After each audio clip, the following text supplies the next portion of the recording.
par la force. Autrement dit, Washington reconnaîtrait officiellement ces nouvelles frontières à la Russie, même si Kiev et l'Europe refusaient.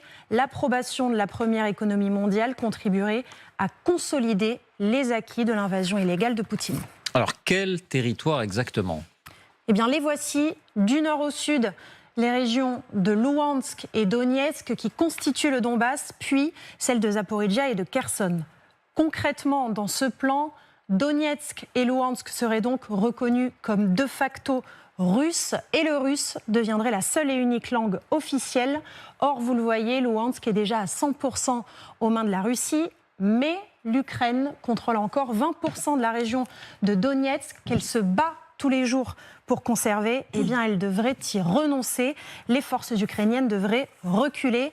C'est exactement la revendication exprimée par Vladimir Poutine jeudi dernier. Et c'est exactement désormais ce qui figure sur la carte officielle de la Russie, telle qu'elle est vendue dans les librairies et présentée dans les écoles.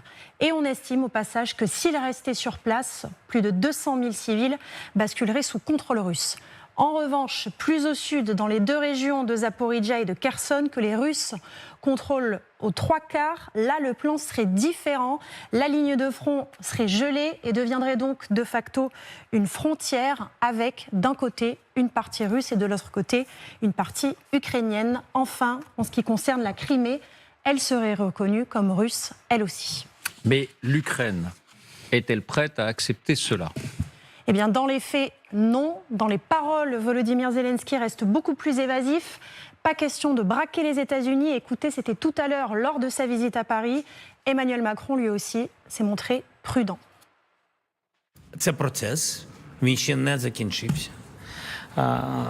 Скажу відверто, питання територіальне найскладніше, а план виглядає кращим. Переговорники зі Сполучених Штатів Америки хочуть вони поділилися з нами їх баченнями. Вони хочуть поділитися цими баченнями з російською стороною. Ми отримуємо повний фідбек. Я отримую фідбек. І я думаю, що після цього ми побачимо, де ми приблизно знаходимось. L'Ukraine est la seule qui peut discuter de territoire. Ce sont les siens. Reconnus par le droit international, elle est souveraine. Pour le reste, il n'y a pas aujourd'hui à proprement parler un plan qui soit finalisé. Sur la question des territoires, il ne peut être finalisé que par le président Zelensky. En réalité, les États-Unis veulent tordre le bras de l'Ukraine. Selon le média Axios, la réunion qui s'est tenue hier en Floride entre Américains et Ukrainiens a été, je cite, difficile et très intense. Un face-à-face de 5 heures, presque exclusivement, centré autour de la question des territoires. Anecdote révélatrice.